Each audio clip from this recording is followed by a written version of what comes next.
Velho.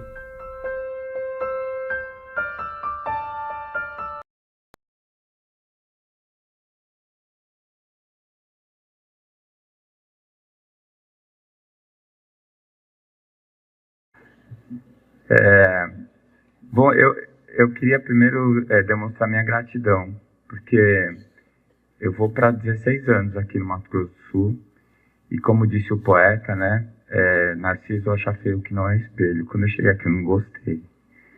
Eu me senti rejeitado, achei tudo estranho, difícil, nesse país continental que a gente vive. Você muda de estado para estado, parece que você mudou de país, né? E hoje eu agradeço muito por tudo que eu recebi aqui e principalmente pelo acolhimento da federação. Né? Quando eu cheguei era a Túlia, presidente, agora a Darlene, sempre me senti em casa a partir do espiritismo da comunidade espírita e tantos amigos, né, que a gente faz a partir da convivência, né, aqui no Mato Grosso do Sul. Então, muito obrigado. A segunda coisa que eu queria dizer é que, assim, eu sempre falo sobre isso, existem aulas, palestras e reflexões. As palestras e as aulas são coisas que estão estabelecidas e que são certas.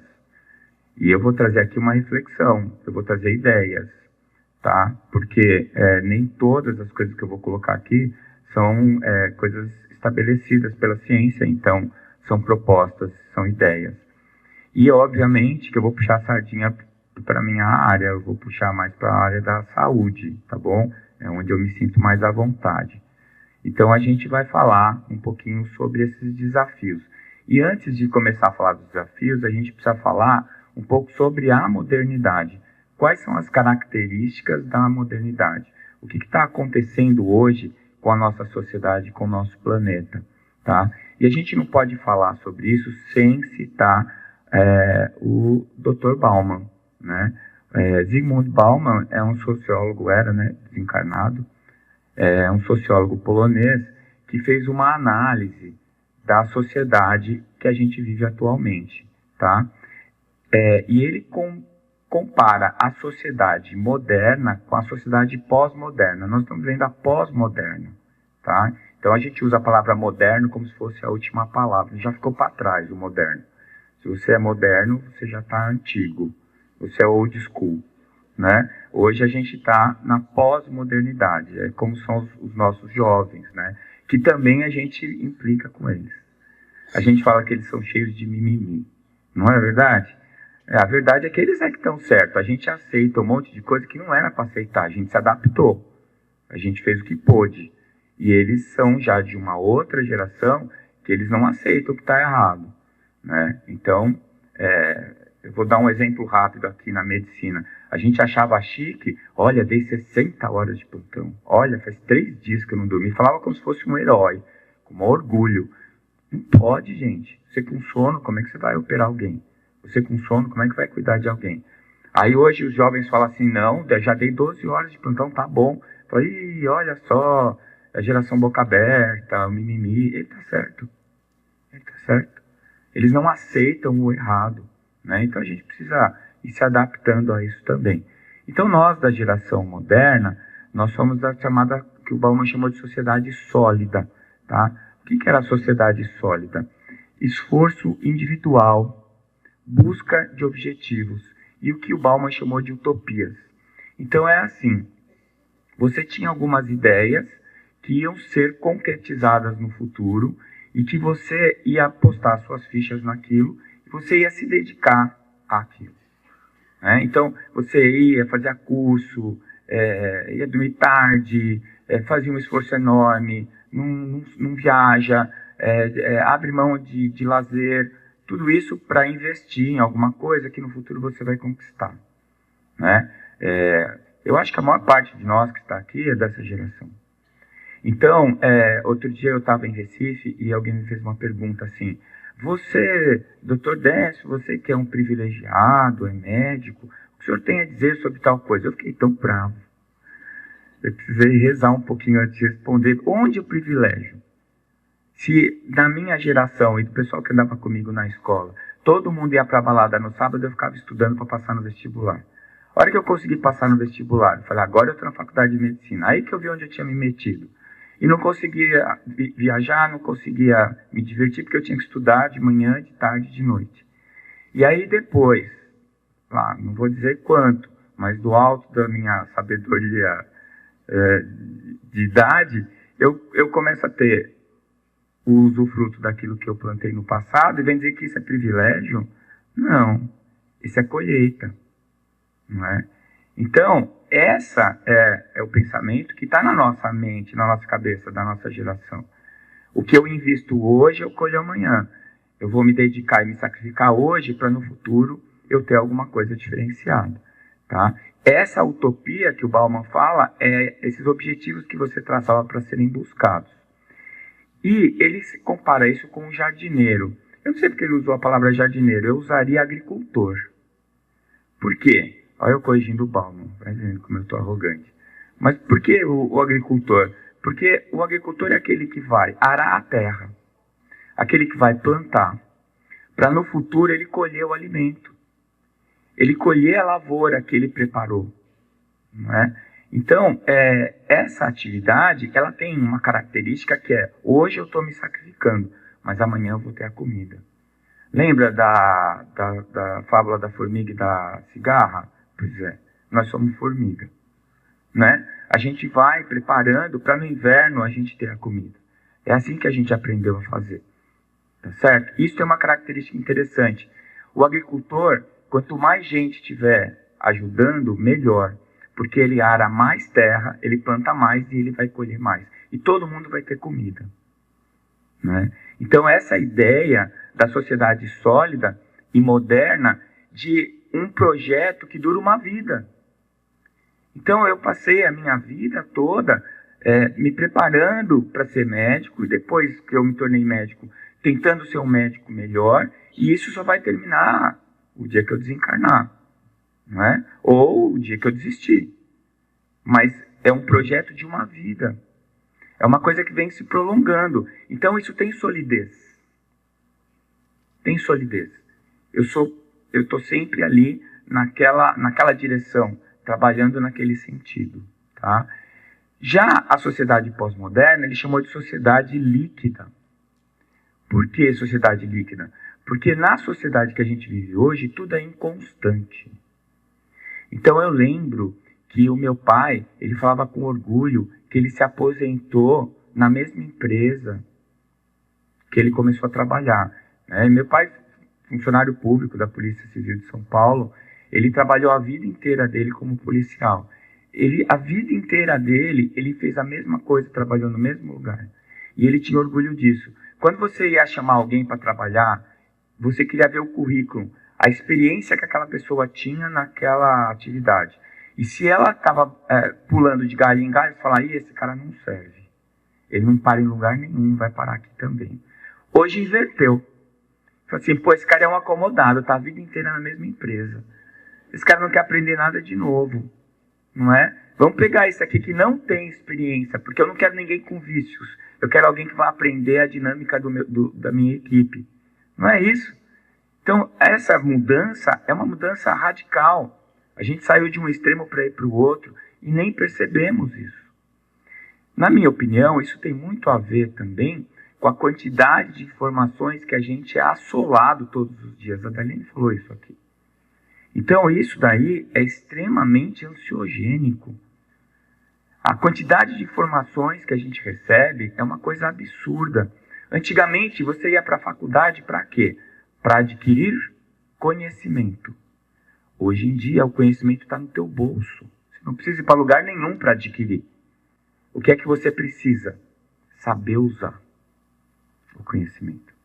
E na universidade, a gente está aprendendo a ensinar os meninos a pescarem.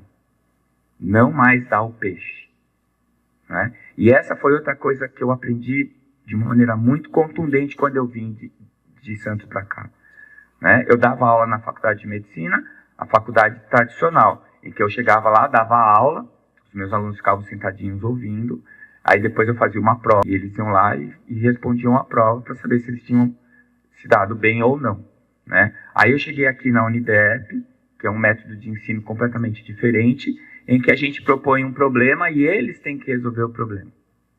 É por isso que eu nunca fiz tutoria. Viu, Lucilé? A Lucilé tá aqui, ela sabe. Porque em 5 segundos eu entrego o ouro pro bandido. Eles fazem 2 perguntas, 2 coisas erradas, eu já estou corrigindo, já estou explanando, já estou dando uma palestra. Aí eu estrago todo o método. Porque eles têm o conhecimento. Eles precisam saber usar o conhecimento. E esse conhecimento inunda as nossas cabeças. O que a gente precisa? Um filtro. A gente precisa de alguma coisa que diga, isso serve, isso não. Isso é para mim, isso não é para mim. Senão você fica louco. Literalmente louco. Essa quantidade de informação que vai alterando conceitos, e hoje a gente está passando por uma crise de autoridade no conhecimento, não é? Eu estava conversando com meu pai outro dia, tinha saído a convocação para a seleção brasileira, não agora, anterior, e o meu pai falou assim, nossa, você viu? Convocaram 3 jogadores do Palmeiras para a seleção. Eu falei, pai, acho que foi só o goleiro. Ele falou, não, foram 3. Eu falei, onde você viu isso? No WhatsApp? Eu falei, pai, não sei se você sabe, o WhatsApp não é fonte de informação segura, não é? Ele falou assim, não, mas quem me mandou foi não sei quem. Entende? Então hoje a gente precisa saber aonde é que eu vou beber. Aonde que eu vou colher informações que me sejam úteis e seguras. Por quê? Mesmo em sites de universidades, em sites abalizados, em sites que são sérios, a gente vê as coisas mudando. Elas vão mudando. E coisas que não dá para mudar e a gente fica espantado. Né? Eu falo isso para os meus alunos. Olha, remédio muda? Muda. Vírus muda? Muda. Bactéria muda? Muda. Mas fisiologia, anatomia, demora milhões de anos para mudar. Não vai ser nessa encarnação que a anatomia vai mudar, ou a histologia vai mudar, ou a anatomia vai mudar. Então, se alguém falar isso para você, tem uma novidade, agora não é mais assim, é assado. É de fisiologia, de anatomia. É mentira. É mentira. É igual assim, olha, descobriram a cura do câncer. É mentira. Por quê? Câncer não é uma doença. Só no estômago tem 3, 4 tipos. De que câncer você está falando que você curou? Qual doença que você curou? Então chega assim, não, descobri a cura do câncer. É mentira. Não sabe nem do que está falando. A gente precisa aprender isso. E nós, que vemos da sociedade sólida, que não estamos acostumados a ser inundados com tanta informação, ficamos ansiosos e perdidos. Mas os jovens, eles precisam aprender que eles ainda não sabem também. Aprender a colher informação. E isso faz com que a gente fique numa sociedade fluida, porque ela muda muito rápido, em pouco tempo, muita coisa nova acontecendo, tá? Então, eu não sei o que está escrito ali, não está dando para ler. A cooperação. Diferente do jardineiro ou do agricultor, que quanto mais gente trabalhando no projeto, melhor, agora é a sociedade caçador. Então, o caçador é assim, ele não ara a terra, ele não precisa saber das épocas do ano para plantar, para colher. Ele não precisa de uma equipe para trabalhar. Ele é o caçador. A arma dele está ali. Está com fome. Sai, caça, pega comida, volta para casa e come. Quando é que ele vai sair para caçar de novo? Quando ele estiver com fome de novo. E se acabar a caça do lugar? Ele pega as coisas dele e vai para outro lugar. Então, o outro, em vez de ser da equipe, é um concorrente. É alguém que vai caçar igual a ele e que vai pegar a comida que poderia ser dele. Isso criou um distanciamento, criou uma concorrência que ainda é muito alimentada na nossa sociedade. A gente tem que lutar por uma sociedade cooperativa e não competitiva. A cooperação é que traz o progresso e o bem-estar para todos. A competição é uma luta constante por um status.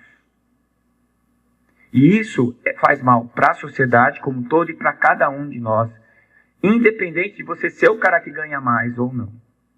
Né? Então, isso é outra mudança que é muito importante. A ausência de referências, como eu disse para vocês, né? Eu não sei mais aonde eu vou buscar as referências. Na minha época, era a biblioteca. Então a gente ia fazer um trabalho científico. Precisa fazer levantamento bibliográfico. A gente ia para a BIREM, em São Paulo, a Biblioteca Regional de Medicina. Tinha bilhões de livros lá. A gente pegava um por um e abria. Por isso que ia 10, 15 acadêmicos para fazer um trabalho científico. Hoje você faz isso no celular, se você quiser. Então você já não precisa dos 15 acadêmicos, né, para fazer o trabalho. Então essa busca de referências, ela é muito importante. Até porque, quando alguma coisa muda, você tem duas opções na sua frente. Aliás, 3. Primeira, mudou. Não, eu não vou mudar.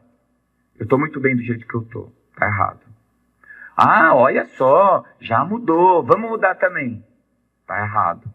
O professor Amauri, que foi meu chefe da residência, meu orientador do doutorado, ele falava assim: Décio, medicina e moda não combinam. Ah, mas está na moda fazer isso. Está na moda tomar tal remédio. Está na moda fazer tal cirurgia. Moda?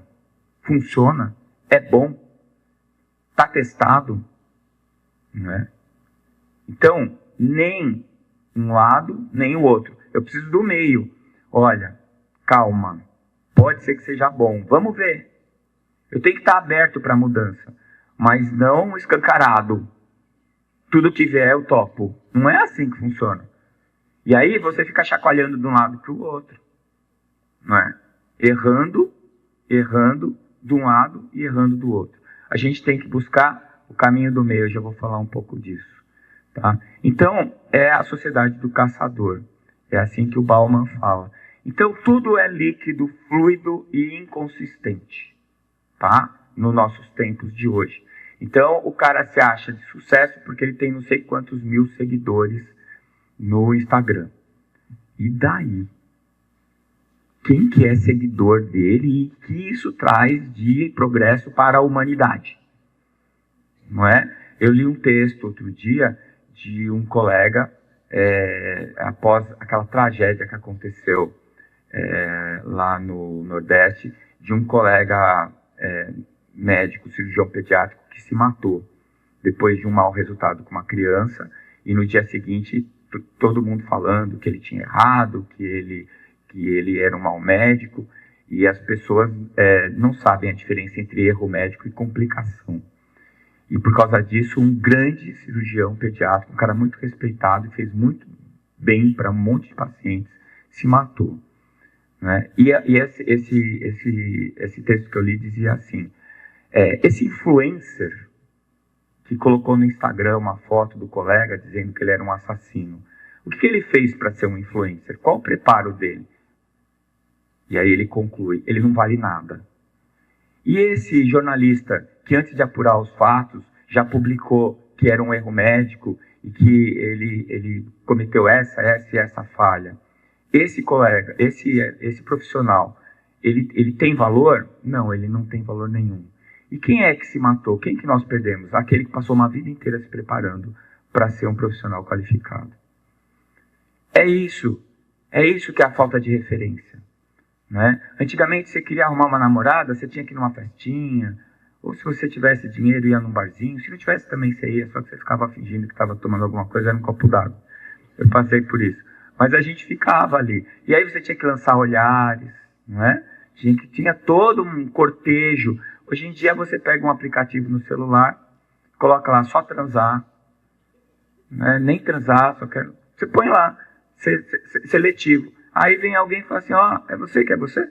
Sou eu. Então eu sou o outro aqui do aplicativo. Onde vai ser? Na sua casa ou na minha? E pronto. Isso é mais fluido que isso, é impossível. E isso é um tipo de prazer dopaminérgico. O prazer dopaminérgico, ele é só o que eleva a nossa vontade. Ele não consome o prazer. E ele é ansiogênico. Se você não realiza o prazer e inunda o seu corpo de serotonina e de endorfina, você continua com vontade. E aquilo nunca vai ser satisfeito. Nunca vai ser satisfeito. E o estímulo para você se sentir bem tem que ser cada vez mais poderoso, mais potente. E a vida vai ficando cada vez mais cinza. Você não consegue mais ver na vida real o prazer que você imaginou na vida virtual. E toda vez que você vai lá, eu imagino isso, né? Entra no aplicativo para imaginar com quem que você vai sair hoje, eu garanto que você imagina uma beldade, uma Gisele Bündchen, né? Aliás, se eu fosse entrar nisso, eu não queria a Gisele Bündchen, ia ficar engraçado eu do lado dela. Né? Mas de qualquer jeito não é uma coisa legal. E aquilo acontece e rapidamente sai pelo ralo, acabou. Cadê o prazer? Né? Onde que você consumiu esse prazer? Onde que você se sentiu bem após o consumo desse prazer? Então, esse é o grande problema que a gente está vivendo hoje. Então, essa charge que eu achei aqui, o coleguinha falando ali pro Bauman, né? Olha, eu consegui, entrei no Facebook e agora eu tenho não sei quantos mil seguidores. Eu tenho não sei quantos mil amigos. E aí o Bauman fala, não, amigo, na verdade, é aquela pessoa que você constrói um vínculo, blá, blá, blá. Começa a explicar para ele vai embora. Eu falei, esse cara nunca vai ter seguidores no Facebook, né? Então, o Rodin teria feito o pensador desse jeito, né? Ou o não pensador, né? Porque, como diziam os meus filhos, uma vez eu comprei um joguinho que eles estavam querendo, aí eles jogaram um pouquinho o joguinho, daqui a pouco não estavam mais jogando, eu falei, ô filho, vocês não gostaram do jogo? Não, esse jogo aí é suga-vida, pai. Suga-vida? O que é isso? Você vicia, não consegue fazer mais nada. Você fica horas ali, não sai Eles queriam alguma coisa que evoluísse. E eles ficavam ali horas e horas, dando a atenção deles, e não acontecia nada. Eles chamam de suga-vida. Eu acho que esse aparelhinho que está na mão do pensador é o suga-vida. Né? E eu estou impressionado com o número de pessoas que estão dirigindo, olhando para o celular hoje em dia. Eu fico impressionado. Eu já vi gente, outro dia, eu estava vindo aqui na Parque dos Poderes, uma moto com 2 caras montados na moto. Os 2 no celular. Os 2. O que estava dirigindo e o que estava atrás. Meu Deus. Cara, eu fiquei assustado esse dia. E tem uma coisa que o Luiz Alves César das Neves, um economista português, colocou e que eu acho que tem muito a ver. Ele fala do movimento pendular da história. Nós estamos vivendo isso e é uma coisa muito fácil. Até o que eu falei até aqui agora, eu cheguei nesse exemplo umas 2 ou 3 vezes. São os extremos. Um pêndulo, um movimento pendular, é um movimento que oscila entre extremos. Quanto mais extremo for para um lado, mais extremo vai para o outro lado. Então, quanto mais você força para ser extremo de um lado, mais cedo ou mais tarde, amigão, você vai estar sendo oprimido pelo outro lado. O que oprime hoje vai ser oprimido amanhã. E aí, como ele foi oprimido, ele oprime o que vai ser. Olha, chega disso, gente. O justo meio de Aristóteles é a estabilidade no meio. É quando o pêndulo para. Ele para porque as forças estão equilibradas, porque tudo está bem. Quanto mais a gente empurra para um lado, mais vira para o outro. O movimento pendular, ele oscila em busca do equilíbrio. E a gente já estava na hora de encontrar esse equilíbrio. Em vez da gente ficar forçando o ângulo cada vez mais para um lado. Gente, a gente está vivendo isso no Brasil há quanto tempo? Há quanto tempo? Quanta gente que eu conheço que pega uma folha de papel, põe um risco no meio e fala assim, é esquerda ou direita, da onde você é? Eu assim, meu Deus, estou perdido. Não tem onde eu ficar na sua folha. Não é porque eu sou contra o uso de arma, mas sou contra o aborto. Então, onde que eu fico aí? Eu fico com o espiritismo. Eu fico com o justo meio. Eu fico com o meio. Com o que eu acho certo, não o que me dizem que é. É isso que eu fico. Pelo menos eu procuro ficar, não é? Então, se a gente aplicar o conceito do pêndulo à sociedade, o justo meio de Aristóteles é onde a gente vai estar bem. Onde a gente vai encontrar o nosso equilíbrio, tá? E parar de radicalismos. Como é que a gente para de radicalismo? A aceitação. Aceitar o diferente. Respeitar a opinião alheia. Não é? Porque eu descobri que eu não posso falar mais com ninguém de política, que eu brigo com todo mundo. Ninguém fica satisfeito com a minha posição. Ninguém gosta. E olha, diz que ficar em cima do muro é não tomar posição. É a posição mais difícil. Não eu tomar em cima do muro porque eu não tenho opinião, porque a minha opinião está ali, no lugar mais estreito, onde é mais difícil de equilibrar. Eu cheguei à conclusão de que precisa ter muita consistência no que você acredita para você conseguir ficar no meio. Para você não se vender para um lado ou para o outro. Para não se sentir parte, que é uma necessidade do ser humano, a gente precisa sentir pertencimento. O pertencimento é uma coisa importante para nós. E a gente, quando está numa situação dessa, a gente não se sente pertencendo a lado nenhum. E aí a gente se sente sozinho. Por isso que é tão bom a gente estar aqui hoje. Pelo menos a gente percebe que se a gente é louco, não é louco sozinho. Não é? Então o excesso de movimento pendular da história causa sempre excessos no sinal contrário. Tá? Aí vai a minha opinião, não sei se vale a pena, né? Diz que opinião, se fosse boa, a gente vendia. Tem muita gente vendendo opinião, mas essa aí é de graça. A visão de Bauman nos remete também ao movimento pendular. Quando você pensa que o caçador é o extremo do agricultor, do jardineiro. Não é? Um está sempre no mesmo lugar, buscando o mesmo objetivo, em equipe. O outro está sempre migrando, sozinho, né? Olhando o outro como um concorrente. Tá? Respeitando a singularidade de cada tempo, porque a gente tem essa ideia, né, de falar assim, no meu tempo, né, o seu tempo é hoje. Não tem tempo diferente, o tempo é o mesmo para todo mundo. Mas assim, na nossa época, né, a gente gosta de falar assim, essas particularidades mudaram a forma da gente ver o ambiente, da gente ver a sociedade. Mas, o que eu imagino? Vocês já viram como quando a gente vai decolar no avião, o avião primeiro está parado, depois ele começa a andar, ele vai acelerando. Você percebe que você está indo para frente. Mas você olha na janela, você vê o chão passando, você vê o horizonte, você sabe onde você está. Mas é a hora que o avião levanta, que dá aquele frio na barriga, que seu estômago vai parar na pelve, sabe aquela hora? A hora que você dá aquela subida, onde que você está? Você olha na janela, você não vê mais nada. E se tiver numa nuvem, então piorou, está tudo branco. Você sabe que você está em movimento, o teu labirinto está dizendo, amigo, você está subindo. Mas o seu cérebro está dizendo, tá, mas e aonde que eu estou? A gente perde um pouco esse referencial.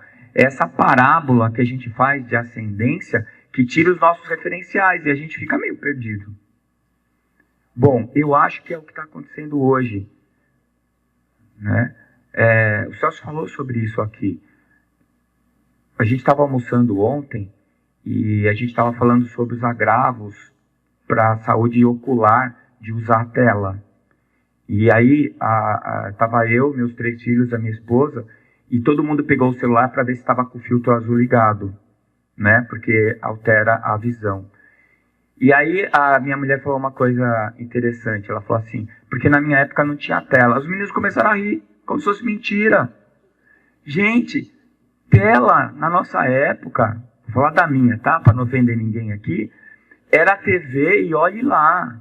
Eu cheguei a pegar a TV de válvula, aquela que demorava, tinha que esquentar para ligar. E quando desligava, ficava um pontinho branco.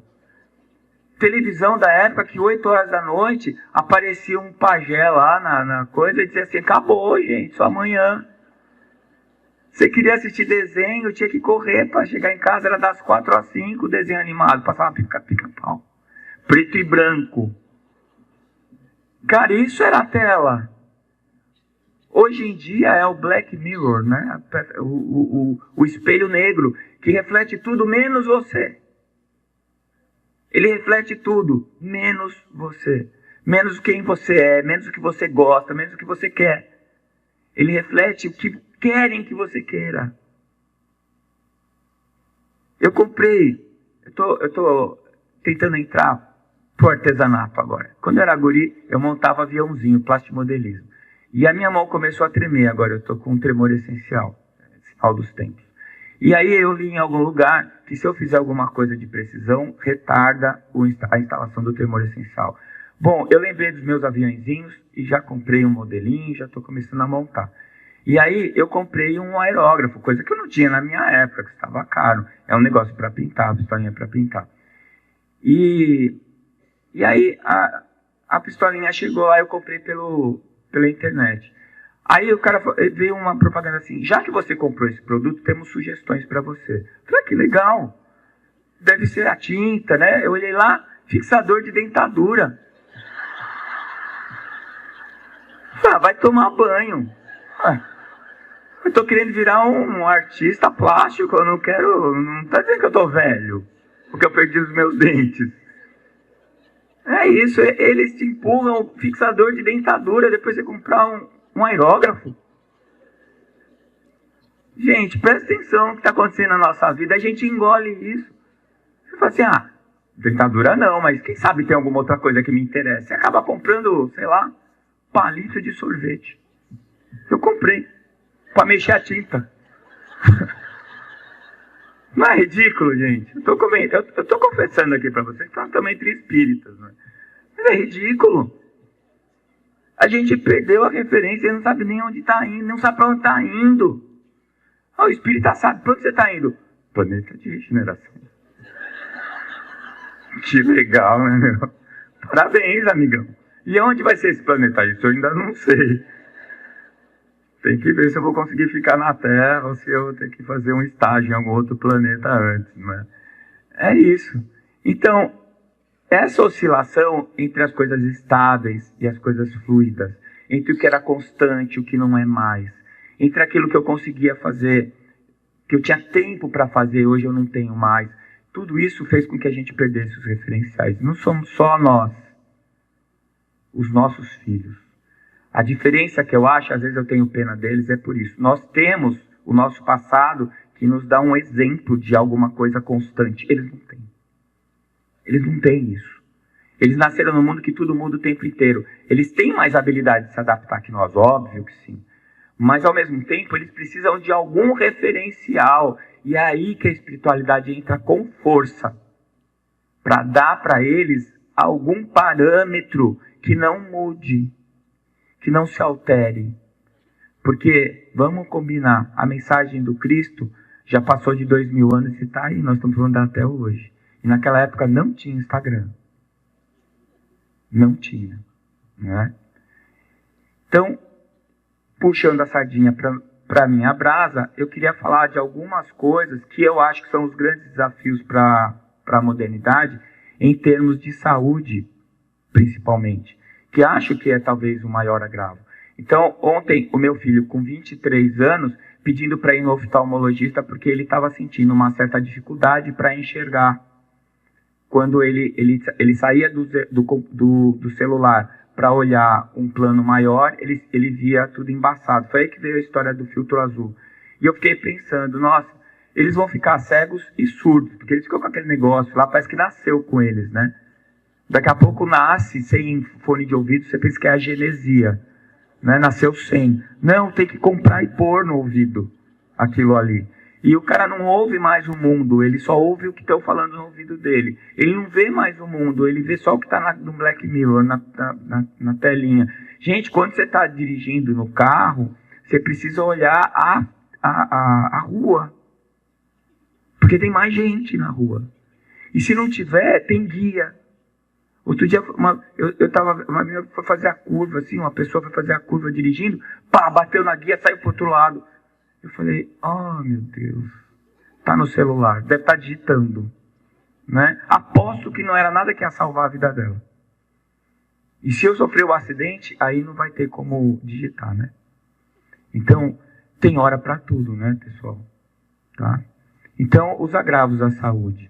Primeiro, saúde para mim é perfeita harmonia da alma. Vou deixar isso claro, tá bom? Não é ausência de doença, não é bem-estar físico. A saúde é a perfeita harmonia da alma. É quando você está em harmonia com você mesmo, tá? Vamos começar pelo assunto mais chato, difícil, que ninguém gosta. Eu falei sobre isso em Recife. Uma pessoa falou assim para mim, mandou a pergunta, e eu vi que o coordenador não fez a pergunta inteira. Eu pedi para ele passar o papelzinho. Ela falou assim, olha, você do alto do seu 1,40 m, mentira, eu tenho 1,66 m. Eu espero que você engorde 100 quilos até o final do ano. Ela escreveu assim, carinhosamente. Porque você não sabe o que é isso. E eu respondi o seguinte para ela: amiga, quando a gente morrer, eu ainda vou ter 1,66 m, mas você ainda pode emagrecer. Depende de você. Então, apesar de achar que tudo é muito fácil, né, quem mora por aqui me vê às 5h30 da manhã correndo aqui no parque. 5h30, gente. Por quê? Porque eu já tô velhinho, eu já sou baixinho, tô ficando careca. Se eu ficar gordo, minha mulher me larga. Então eu quero viver bem. Nem que eu tenha que desencarnar amanhã, que eu desencarne saudável.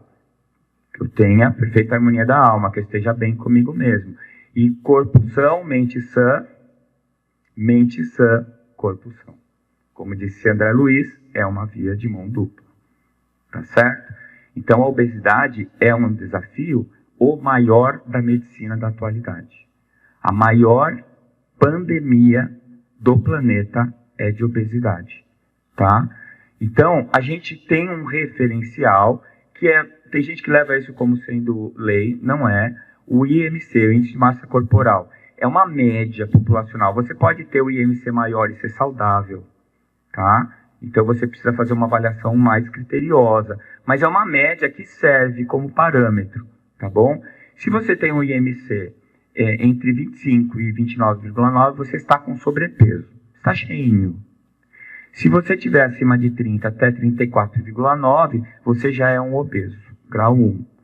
Se for 35 a 39,9, grau 2. E se você tiver acima de 40, você está com obesidade mórbida. É uma situação grave, porque tem muitas comorbidades.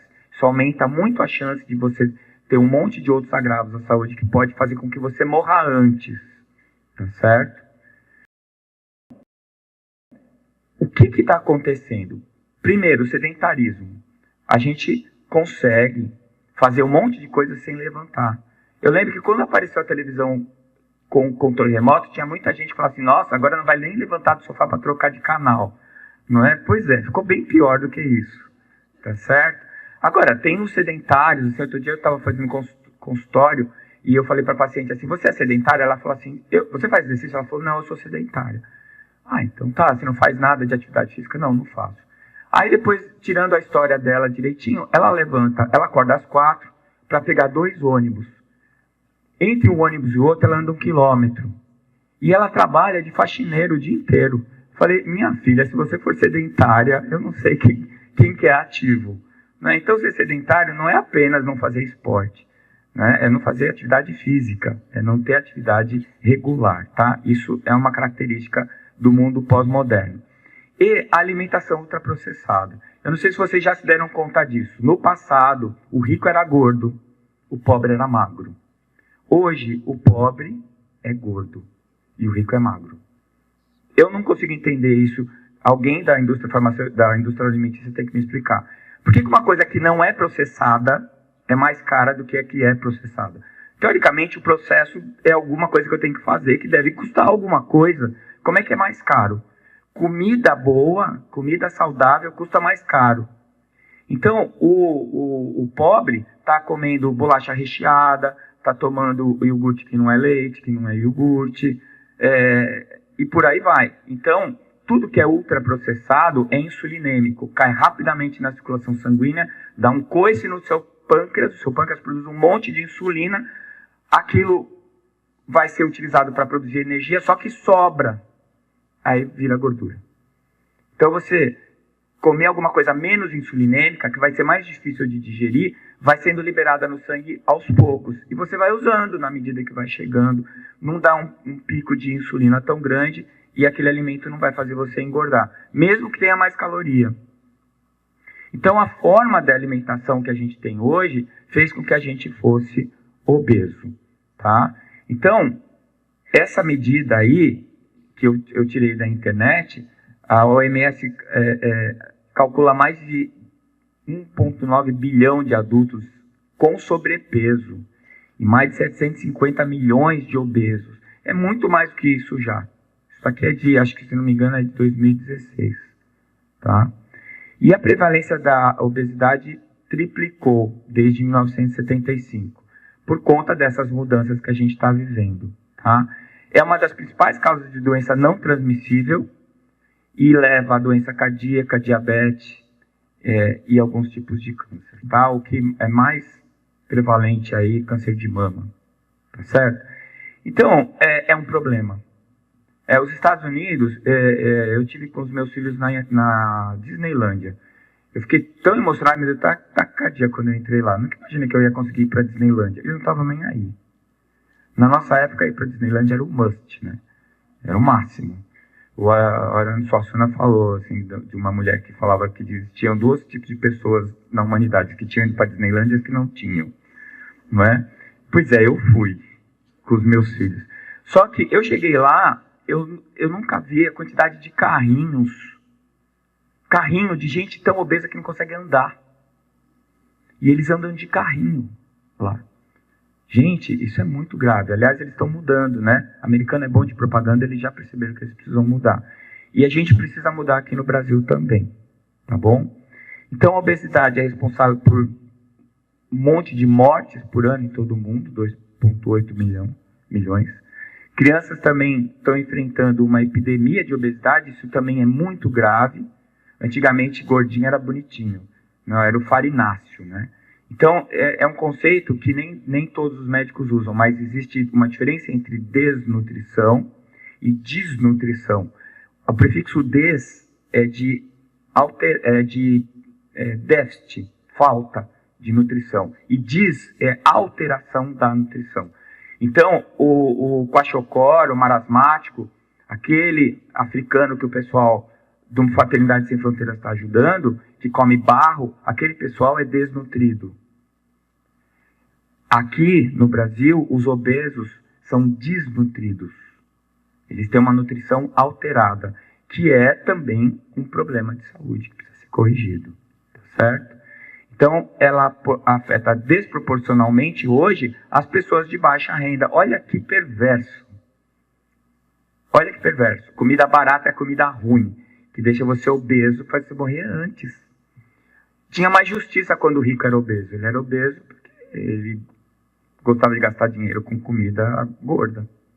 E no passado era interessante isso. Imagina, se você comesse uma vez por semana, o dia que você comesse, tinha que comer locro, né? Nunca comi, mas eu sei que tem aqui, não é? Porque é bem gordo, bem proteico, bem calórico, tem que demorar bastante. Hoje em dia não, você faz 3, 4, 6 refeições por dia, não precisa, tá bom?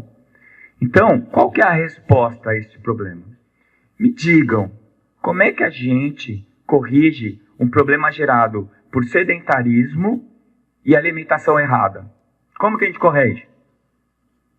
Conta pra mim, pessoal. Será que sou eu louco? Não tem que melhorar a alimentação? Não tem que fazer atividade física? Como é que nós estamos corrigindo? Tira um naco do estômago do cara. Opera ele. Mutila ele. E aí, a indicação que era acima de 40 de IMC, hoje não tem mais. Tem gente fazendo, é que eu sempre fui gordinha, agora eu vou fazer a cirurgia para eu ficar bem magrinho. Depois eu vou lá, vou botar silicone, faço uma lipo, eu vou ficar igual a Gisele Bündchen. Tá certo isso, gente? Não tá. Você está buscando saúde? Não tá. Então, a bariátrica, assim como a plástica, e eu sou a favor das duas, quando devidamente indicadas. Tem gente fazendo cirurgia plástica porque se sente incomodado ou porque quer melhorar algumas deformidades que a vida trouxe, principalmente as mulheres depois da gestação. Qual é o problema disso? Nenhum. O problema é se você está fazendo isso para parecer bem para o outro. O problema é se o outro está dizendo que você precisa. O problema é se você não está buscando o seu bem-estar. Se você não está procurando a sua identidade, mas você está querendo assumir a identidade que está no Instagram, que está no Facebook, que está na vizinha, que está na TV. Não. Porque você pode ser um magro doente, ou pode ser um obeso, um sobrepeso saudável. Obeso saudável não, mas sobrepeso você pode até ser saudável. Desde que você seja uma pessoa que se alimenta bem e faz atividade física. Eu já vi gente comendo para atingir o IMC pro convênio pagar a cirurgia. Gente, isso é criminoso. E eu nem vou falar do resto para ninguém ficar com raiva de mim, que nem a moça lá do Recife. Tá? Porque não estou falando que é fácil. Estou falando que é possível. Existem implicações emocionais na alimentação. Procura um psicólogo. Tem implicações metabólicas. Procura um endocrinologista. Tem implicações sociais. Muda teu modo de vida. E olha, deve ter um monte de gente aqui operada. E vou falar uma coisa que eles já sabem. Não é porque você operou que ficou fácil. Você ficou magro, mas continua não podendo comer. Gente, como é comum aparecer alguém lá. Desde que eu operei, não consigo mais comer. Uma colher de arroz estou vomitando. Amigo, foi por isso que você operou? Eu digo que tem um jeito mais fácil de fazer bariátrica. Dá 3 pontos na sua boca. Deixa só metade aberta. Você vai emagrecer igual. Igualzinho, não precisa nem abrir a barriga. Vocês estão rindo, é verdade. Você faz na bariátrica o que o cara não fez sozinho. Impede ele de se alimentar. E aí ele fica desnutrido, com baixa de proteína, baixa de vitamina e por aí vai. Toda vez que eu vou falar desse assunto, eu falo que eu vou falar rápido para não me comprometer, mas aí tá. Eu, como cirurgião do aparelho digestivo, sabe quantas bariátricas eu fiz? 0. Nunca acreditei. Eu sempre achei fora da lógica isso daí. Se tem uma coisa que funciona no obeso, é o estômago dele. Aí eu vou lá e destruo o estômago dele. Não é isso daí. Eu acho, pelo menos. Tá? Então, tem que tomar cuidado e pensar o que eu quero para a minha vida. E segundo, o que eu posso fazer para mudar o meu rumo e me tornar uma pessoa saudável. Medicalização, que também é outra coisa. Tudo a gente quer resolver com remédio. Tá? Então é assim, doutor, eu não quero operar não, eu vi a sua palestra, estou convencida, tá, então por que você veio aqui? Me dá um remédio para eu perder a fome. Ai meu Deus, se fosse minha avó ia falar, vai trabalhar, capina um lote, ela ia falar, né? E a dependência tecnológica, isso está gerando um problema que já está cadastrado no DSM, que é o Dicionário de Especialidades Psiquiátricas, que é a nomofobia. Alguém já ouviu falar? Você pode ser um nomofóbico e nem sabe. A nomofobia é a síndrome definida por medo de ficar sem celular ou sem forma de se comunicar com o mundo. Gente, quando eu quero tirar os meus filhos da toca, sabe o que eu faço? Desligo o Wi-Fi. Eu conto até 3, estão os 3 lá embaixo. O que aconteceu? O que aconteceu? Então eu queria falar com vocês. Pô, pai, foi você que desligou? Fui eu. Puta, eles ficam felizes da vida. Mas olha, é rapidinho, tem os 3 lá eles já sabem onde fica o roteador principal, né? Eles vão lá. Então, se você não consegue ficar sem internet, você é um nomofóbico. É igual aquele cara que bebe cerveja todo dia e um whisky no final de semana e ele fala que ele não é alcoólatra. Aí você fala, fica um mês sem beber. Doutor, aí não é? Então ele já é um dependente, tá? É o medo patológico de que o celular não realiza as operações para as quais está apto. Eu vou falar no final, mas eu sou um celular free, né? E agora eu tô, além da minha dieta de informações que eu faço, que eu não vejo mais, eu só vou atrás de informação que eu acho que é relevante, eu tô fazendo o dia sem celular. Eu deixo ele em casa. É o dia mais feliz da semana. Nossa, como eu sou feliz. E o povo fica doido. Você não tem celular? Não. Você não responde WhatsApp? Não. Eu tento, porque tem trabalho, né? Então eu vou lá, olho, mas assim, se não tem a carinha, se eu não sei quem é, eu falo quando eu puder. E às vezes eu vou responder já faz uma semana, 15 dias. Aí outro dia um primo meu falou assim, teu delay tá de 1 mês. Falei, que bom. Eu respondi para você, tem gente que nunca recebeu minha resposta. E aí fica todo mundo olhando para este mundo que não é um mundo, que é o celular. uma realidade que não é real. O Rossandro falou isso uma vez.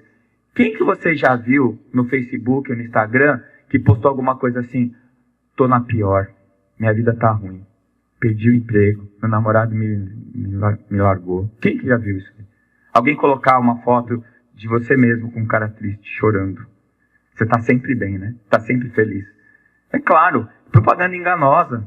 Aí o outro vai olhar e acha: pô, todo mundo é feliz, só eu que me ferro nessa vida? Gente, isso não existe, é falso, tá? E pior, isso que tá ali na foto, quantas vezes vocês já viram isso? Um grupo de 3, 4 pessoas, todo mundo no celular? Outro dia eu atendi um casal, eles quiseram entrar juntos na consulta. E eu tava conversando, primeiro com um, depois com o outro. Comecei com a esposa, tava falando com ela e ele tava no celular. Aí a hora que eu passei pra ele, ela ficou no celular. Por que não ficou lá fora? Ficar na minha cara, me desconfirmando. Eu tô aqui, oi, você não quis entrar, eu sou o seu médico, presta atenção. E o máximo dos máximos, eu estava examinando o abdômen para ver se o fígado do paciente estava aumentado, tocou o celular e ele atendeu. Eu com a mão na barriga do paciente, ele atendeu o celular. Gente, ficou longe meu espírito espírita ali. Eu parei de atender, fui sentei na mesa. Que foi, doutor? Que foi? Estou te examinando, você atende o celular? Não, desculpa, doutor, vem aqui terminar. Eu não vou terminar mais, não. Fiquei bravo, toquei o cara do consultório. Fiquei ofendido. Não é? Isso daí chama desconfirmação. Você está desconfirmando a identidade do outro. Gente, não pode acontecer isso. Está acontecendo direto. Tá? E aí, aquela história, na época em que o telefone era preso na parede, eu era livre. Soltaram o bicho da parede e ele me escravizou. Aquilo é um instrumento. É para me servir, não é o contrário. Se tocou, o mundo não vai acabar se você não atender. Experimenta. É uma sensação de poder incrível não atender o celular. Não vou atender. Mas desliga aquela droga. Fica desliga. E aí você vai ser mais feliz. E você vai começar a viver a vida de verdade. Tá? Você vai ser, mesmo que você seja o único que está vendo as cores do mundo, no meio de um monte de gente que está vendo tudo preto e branco. Tá? Eu achei esse texto na internet, não sei se eu consegui ler, que diziam que era do Chico Buarque, mas eu fiz uma pesquisa e não é. É de uma outra autora. Solidão não é a falta de gente para conversar, namorar, passear ou fazer sexo. Isso é carência. Solidão não é sentimento de experimentarmos pela ausência. Não é o sentimento que experimentamos pela ausência de entes queridos que não podem mais voltar. Isso é saudade. Solidão não é o retiro voluntário que a gente impõe às vezes para realinhar os pensamentos. Isso é equilíbrio. Solidão não é o claustro involuntário que o destino nos impõe compulsoriamente para que revejamos a nossa vida. Isto é um princípio da natureza. Solidão não é um vazio de gente ao nosso lado. Isso é circunstância. Eu não vou ler. A parte mais importante é o meu grande final. Solidão é quando nós estamos procurando por nós mesmos em vão. Esse texto é da Fátima e é um texto que diz muito sobre o nosso dia a dia hoje. Você está cheio de gente e está sozinho. Você tem gente do teu lado que queria estar compartilhando com você momentos e você não está prestando atenção. Isso é solidão. Tá? E isso está gerando transtornos psiquiátricos. E, de novo, o movimento pendular. Ansiedade e depressão. Na ansiedade, você está a 2.000 km por hora. Na depressão, você está parado. Você está oscilando. Eu me empolguei, né, gente? Desculpa. Mas eu estou terminando. E nenhuma das duas situações é ruim. De novo, o justo meio. Tá? Então, a gente precisa se lembrar, e o Gandhi fala isso. A depressão e a ansiedade e as crises de pânico não são sinais de que você é fraco, mas de que você foi forte durante muito tempo. Nós estamos sobrecarregados. Nós estamos sendo assolados com uma série de dificuldades que a gente falou aqui durante a palestra e a gente precisa saber disso, para a gente dosar o que está sobre nós. Ou então o que disse Freud, antes de se diagnosticar como depressivo ou com baixa autoestima, primeiro tenha certeza que você não está cercado por idiotas. Isso é uma coisa que não falta nesse mundo, é idiota, né? Então, presta atenção, toma cuidado, tá bom? Então, existem vários tratamentos medicamentosos e psicológicos eficazes para a depressão e a ansiedade. Mas tem um que é soberano, que resolve tudo, é o amor. Amor de verdade, gente, eu estou falando, não é o amor da internet. Eu amo o meu carro, eu amo a internet, eu amo essa pessoa. Você não ama nada. Amor de verdade é o que mexe com a tua alma, é o que preenche os teus espaços. Isso é amor de verdade. E quando você usa este remédio, tudo fica bom, tudo dá certo, né? É talvez o caminho mais curto. Esse atalho que a gente busca tanto para resolver problemas complexos, esse atalho é a busca do amor. E ele não está na prateleira de nenhum lugar e nem dá para comprar no Mercado Livre. Está dentro de você, na tua alma, no teu coração, tá? O protagonismo é a espiritualidade. Necessidade de transcendência. Capacidade de transcender. Perceber que existe um sentido. Recomendo Em Busca do Sentido, Viktor Frankl, um livrinho deste tamanhinho. Leia, vai mudar a sua vida. Vai mudar a maneira de você ver a si mesmo e a sociedade que está ao seu redor. Tá? E a espiritualidade, como a doutora Cristina Puchalski define, né? E eu gosto dessa definição porque ela é supra-religiosa.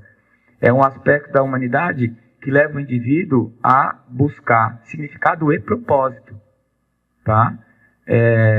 A maneira como vivencia a sua conexão ao momento, aos outros, à natureza e ao significante. Tá? Então, busque isso em você. Você é espírita, você está vindo aqui. Você já tem esse canal, tá bom? E a espiritualidade vai ensinar você a olhar para você mesmo, vai ensinar você a olhar para o outro, vai buscar a verdade, per se, e não essa ilusão que estão impondo para você. Estimula o desenvolvimento de objetivos, as utopias que o Bauman recomendou, e oferece esperança e perspectiva, consola, dá força, dá essas duas palavrinhas que a gente precisa tanto para ser saudável, resiliência e coping. Resiliência para aceitar o que não dá para mudar, e coping, força para vencer o que você pode vencer, tá? Então as propostas são dieta de informação, junto com a dieta alimentar, trocar o mundo virtual pelo presencial. Gente, vocês não fazem ideia de como o céu de Campo Grande é bonito de manhã cedo. Você acorda às 5h30, está escuro, 6 horas começa a nascer o sol, é um esplendor. O que eu fazia quando eu precisava de alguma coisa, que eu estava meio deprimido em Santos, eu ia ver o mar. Aqui eu vou ver o céu. Eu não sei, alguma incidência da luz, tem alguma coisa especial aqui. Experimenta. Meditação ou outras formas de autoencontro para buscar o sentido da vida. O desenvolvimento da sua espiritualidade para se reencontrar. E vivenciar experiências e vínculos afetivos. Isso é fundamental. Nem que seja para sofrer, sabe? Nem que seja. Outro dia eu estava com uma aluna na medicina que estava com o olho vermelho, que disse que tomou um fora do namorado e estava sofrendo. Eu falei, olha, como dizia o Peninha, saudade até que é bom, melhor que caminhar vazio. É melhor ter saudade no peito do que não ter nada, não é? Então a vida é assim, é para ser vivida. Isso que vale. E se você já entrou para o espiritismo, está na hora de você deixar o espiritismo entrar em você. Senão não adianta nada. Você vai ser que nem tinha os católicos não praticantes. Outro dia eu ouvi, eu sou espírita, mas eu não sou praticante. Nossa, eu quase infartei. Espírita, não sabe nem o que é isso, né? Então, nunca se esqueça do principal. A vida é para ser vivida. Não é no celular. É todo dia, a todo minuto. Na hora que você acorda. Na hora que você conversa com as pessoas. Na hora que está ruim. Na hora que está bom. É para ser vivida. Muito obrigado. Desculpa.